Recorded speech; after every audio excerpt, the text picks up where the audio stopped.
Hello, everyone. Welcome back to Broken English to Boss English, the place where you improve your English through fun, natural American conversations. I'm Sophie. And I'm Mike, currently trying to survive one of the most embarrassing days of my life. That sounds serious.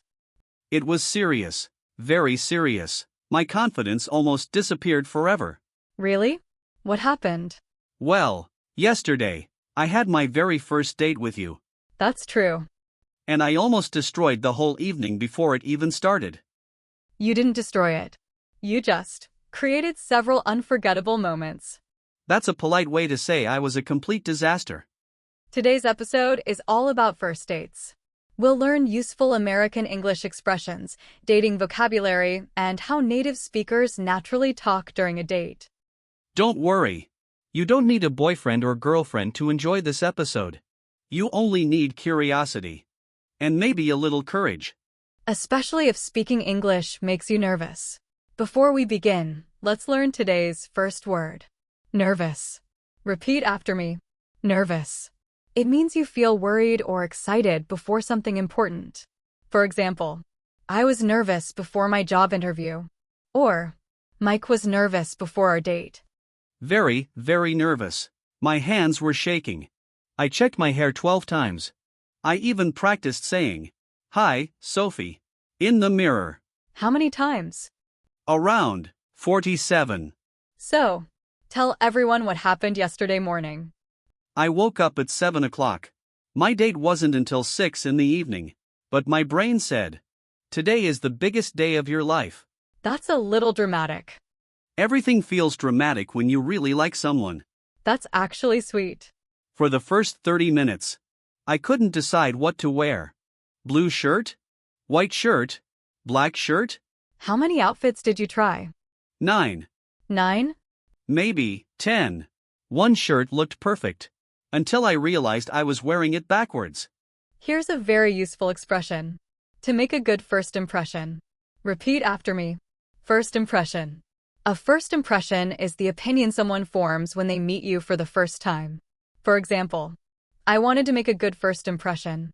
Instead, I almost made the funniest first impression in history. Did you finally choose an outfit? Yes. After 1 hour. Then I spent another 20 minutes looking for my wallet. Where was it? In my pocket. Your pocket? The whole time. I searched my bedroom. The kitchen. The bathroom.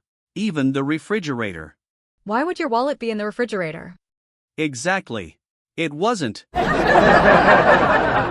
You know, sometimes when people are nervous, their brains stop working normally. Mine took a vacation. Here's something many English learners say. I'm exciting. That's not correct. Say, I'm excited. If something causes excitement, it is exciting. If you feel the emotion, you're excited. For example, the movie is exciting. I'm excited to watch it. Yesterday, I wasn't only excited. I was terrified. Did you arrive on time? Actually, I arrived 25 minutes early. That's impressive. Not really. I was so early that I walked around the block 5 times because I didn't want to look desperate.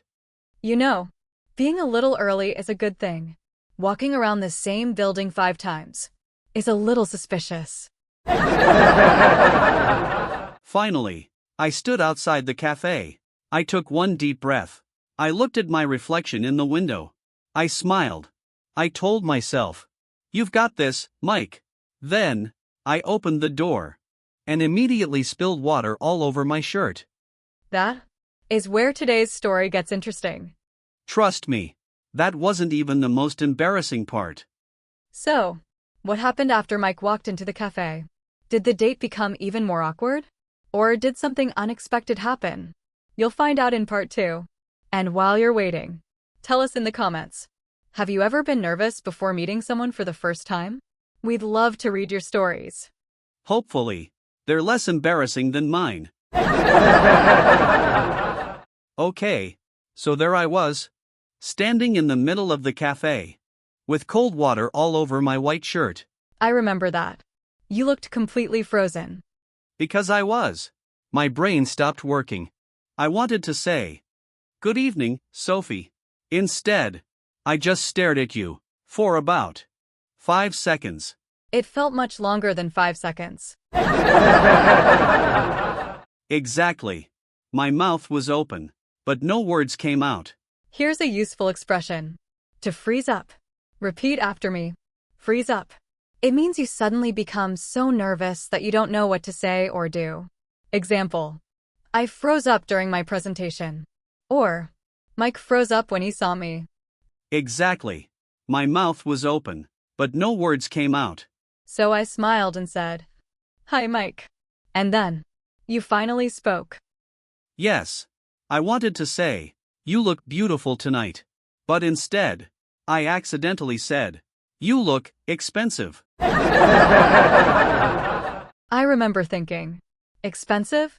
Am I wearing jewelry made of gold? I don't know why my brain chose that word. I meant elegant, beautiful, stylish, anything except expensive. Luckily, I knew what you meant. But native speakers would usually say, "You look beautiful." "You look amazing." "You look wonderful." Or simply, "You look great." Lesson learned. Never call your date expensive. Here's another useful expression. Instead of saying, "I am very, very nervous," native speakers often say, "I've got butterflies in my stomach." Repeat after me. Butterflies in my stomach. It means you feel excited and nervous at the same time. Example. I had butterflies in my stomach before my first date.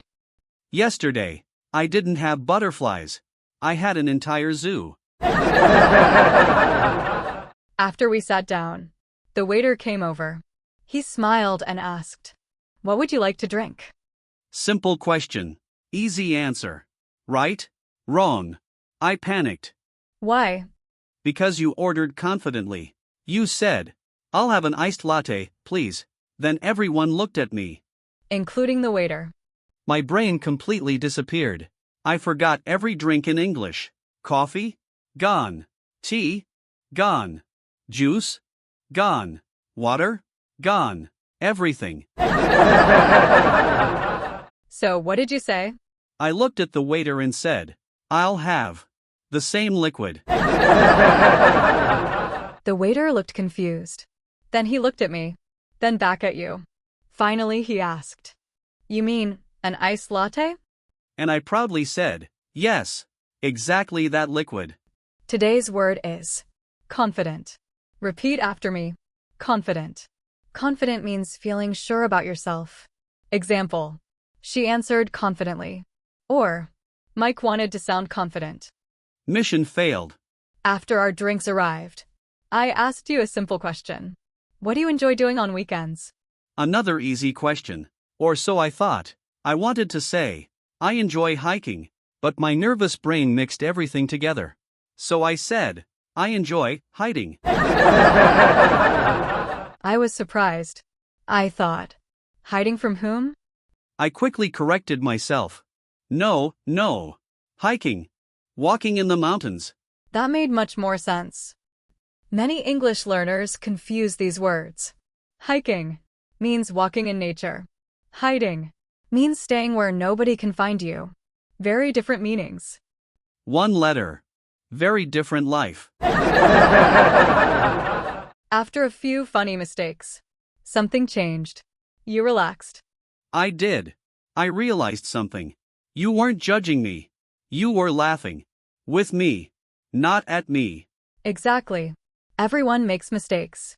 Especially when they're nervous. Perfect English isn't the goal. Real communication is. That sentence made me feel much better. Here's another expression. Break the ice. Repeat after me. Break the ice. It means to make everyone feel more comfortable when meeting for the first time. Example. Mike's funny mistakes broke the ice. I wasn't trying to break the ice. I was trying not to break my confidence. Just when everything finally became comfortable, something unexpected happened. The waiter came back, holding something I definitely did not order. I looked at Mike. Mike looked at the waiter. And both of us realized there had been a very funny misunderstanding. What was it? You'll find out soon. And while you're waiting, Tell us in the comments. Have you ever said the wrong English word by accident? We want to hear your funniest story. Keep practicing. Keep smiling. And remember, every mistake is one step closer to fluent English. Okay. So everything was finally going well. We were laughing. We were talking. I was starting to relax. Then, the waiter came back. He wasn't carrying our drinks this time. He was carrying a beautiful chocolate cake with a candle.